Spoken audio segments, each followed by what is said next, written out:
जय हिंद दोस्तों, मैं हूं चेतन विस्पुते, चार्टर्ड अकाउंटेंट। आज हम डिस्कस करने वाले हैं जीएसटी में आईटीसी सेट ऑफ के नए रूल्स के बारे में। ये सेक्शन लागू हुई है 1 फरवरी 2019 से। सेक्शन है section 49 capital A and 49 capital B. पहले मैं आपको सेक्शन दिखा दूं क्या कहना चाहता है, उसके बाद में एग्जाम्पल समझाऊंगा।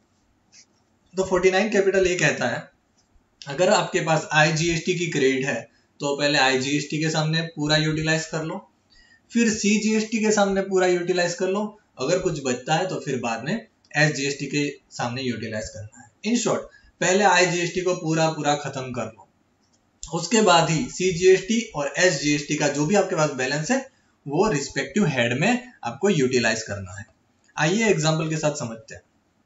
सपोज कीजिए हमारे पास 2 लाख आईजीएसटी की क्रेडिट है, सीजीएसटी और एसजीएसटी की क्रेडिट 1-1 लाख है, टोटल 4 लाख क्रेडिट है। पेएबल आईजीएसटी में आ रहा है 150, सीजीएसटी में 120, एसजीएसटी में 120, टोटल 390 और क्रेडिट हमारे पास रहेगी 10,000 की। तो बिफोर 1 फेब 2019 हम कैसे करते थे, आईजीएसटी का जो पेएबल आ रहा है तो आईजीएसटी के सामने आईजीएसटी यूटिलाइज कर लिया, आईजीएसटी बचा 50,000, सीजीएसटी एसजीएसटी 1 लाख है। अब हम सीजीएसटी के पेमेंट के लिए पहले क्या करते थे, सीजीएसटी के सामने सीजीएसटी पूरा यूटिलाइज कर लिया, फिर बाकी बचा जो 20,000 पे करना था वो हमने आईजीएसटी में से यूज कर लिया। अब हुआ क्या, आईजीएसटी में 30,000 बैलेंस बच गया। अब आता है एसजीएसटी, एसजीएसटी में भी 120 पेमेंट करना है। अब एसजीएसटी में हम सीजीएसटी को यूज नहीं कर सकते, इसलिए नॉट अलाउड।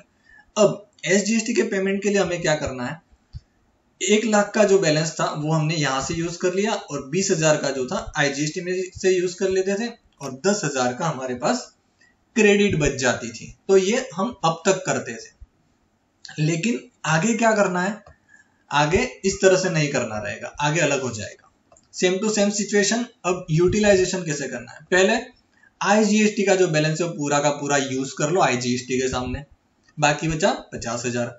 अब ये 50,000 जो है हम सीजीएसटी एसजीएसटी में 50-50 नहीं कर सकते हैं, इससे पहले कंपल्सरीली सीजीएसटी के सामने ही यूटिलाइज करना है।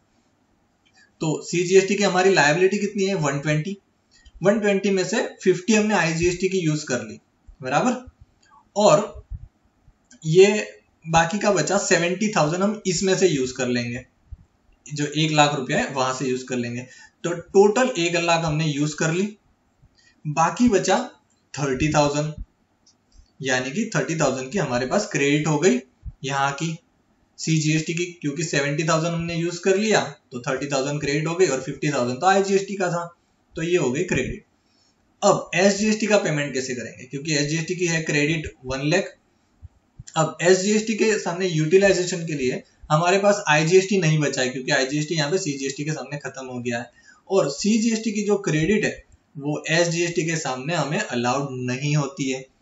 तो हमारा पेएबल है 120 और एसजीएसटी की क्रेडिट है 1 लाख, तो हमें पेएबल कितना रहेगा एसजीएसटी 20,000 और जबकि सीजीएसटी में क्रेडिट रहेगी 30,000। अगर नेट इफेक्ट देखो तो अगले वाले जैसा ही रहेगा, 10,000 हमारी क्रेडिट रहेगी, लेकिन हम इसे आमने सामने यूटिलाइज नहीं कर सकते। एसजीएसटी का हमें कंपल्सरीली 20,000 पेमेंट करना रहेगा और सीजीएसटी की 30,000 जो क्रेडिट रहेगी वो हमारे लेजर में पड़ी रहेगी, जब भी नेक्स्ट लायबिलिटी आएगी उसके सामने हम सेट ऑफ कर पाएंगे। तो सोचो, ये तो मैंने 2 लाख का एग्जांपल दिया है, अगर ये बड़ा अमाउंट हो तो कितना पेमेंट आएगा और कितनी क्रेडिट रहेगी, तो ये होने वाला है आगे जाकर। इनफैक्ट ये तो लागू हो चुका है 1 फरवरी 2019 से। तो अगर आप रिटर्न फाइल करने वाले हो तो प्लीज आईटीसी सेट ऑफ के जो रूल्स है उसे एक बार देख लीजिएगा, अदरवाइज कहीं दिक्कत ना हो जाए।